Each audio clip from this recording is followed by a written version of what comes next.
Americans make a revolution.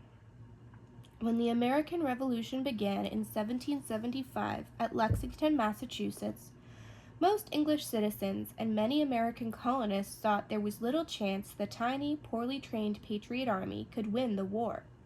England had many advantages. Its population was 3 times that of the American colonies. The British Army was made up of professional soldiers who were led by experienced officers.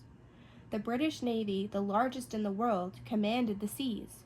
Great Britain could afford to supply and equip its army and navy and even hire foreign soldiers. Many Hessian soldiers, troops from the German state of Hesse, fought for the British in the American Revolution. King George III knew that at least 1/3 of the colonists were still loyal to him. He thought of the revolution as a little rebellion that would be quickly put down. But he was wrong. The war lasted 8 long, bloody years. The American patriots had some advantages too. They were fighting on their own ground, while the British had to fight 3,000 miles away from their homeland. Also, many American fighters had rifles, firearms that were far more accurate than the muskets carried by the British soldiers. And American military leaders were better prepared to fight under unusual conditions than were the British generals. The Americans' greatest advantage was their commanding general, George Washington. He was a brilliant and brave soldier whose every act inspired his men in the long fight for liberty. In March of 1776, Washington's troops forced the British out of Boston. But that summer, the British decided to capture New York City and try to cut the colonial forces in two. General William Howe landed 10,000 men on Staten Island and prepared to attack Washington's army. Within weeks, he increased his army to about 30,000. Unable to fight such a large British force, Washington sadly withdrew from New York City. By the end of 1776, the Americans were discouraged. The war seemed mostly to have become one of defeat and retreat. Washington had crossed the Hudson River with his army into New Jersey and was retreating before the British Army under General Charles Cornwallis. But Washington was a master of surprises.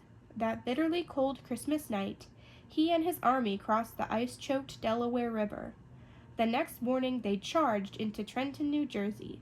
The amazed and bewildered Hessian troops quickly surrendered. Washington scored another victory 1 week later at Princeton, New Jersey. In 1777, it began to look as if the Americans might win after all. General Benedict Arnold became an American hero with a number of victories in northern New York. That summer, the gallant and wealthy Marquis de Lafayette arrived from France with a shipload of men and supplies. He became a member of Washington's staff. That September and October, the Americans fought the British twice at Saratoga, New York. At the Second Battle of Saratoga, the British general John Burgoyne was forced to surrender his army. This ended the British threat to divide the colonies. It was the greatest American victory so far, and is considered by many the turning point of the American Revolution. But General Arnold was unhappy and disappointed. Congress had passed him over for promotion several times, and he needed more money to pay for his expensive style of living. Later in 1780, Arnold was given command of West Point, the American fortress on the Hudson River. That fall, American soldiers captured Major John Andre, the assistant to the British commander in New York City. Andre was returning from a secret meeting with Arnold. He was carrying a plan from Arnold that showed how the British could capture West Point. Arnold, once a hero, had turned traitor in return for money and a command in the British Army. He escaped to England, but Major Andre was hanged as a spy.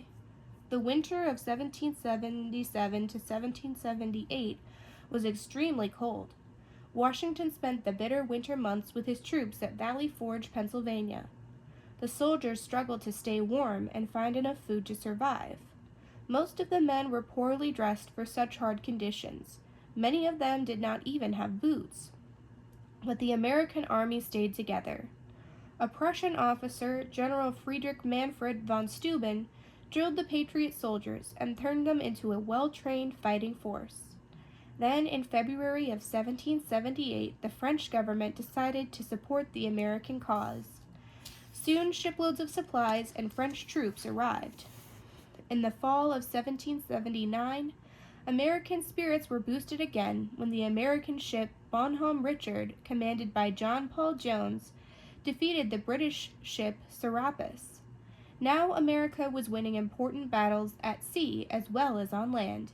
The final American victory came in the fall of 1781 when Lord Cornwallis and his army were trapped at Yorktown, Virginia. A French fleet kept his army from escaping by sea, and American and French forces blocked the British on land. Cornwallis surrendered his army of 8,000 to the Americans. The fighting was over. In 1783, representatives from the United States and Great Britain met in Paris, France, and signed the treaty that ended the American Revolution. The United States gained new territory extending west to the Mississippi River. A new nation and a new idea, government by the people, had come into the world.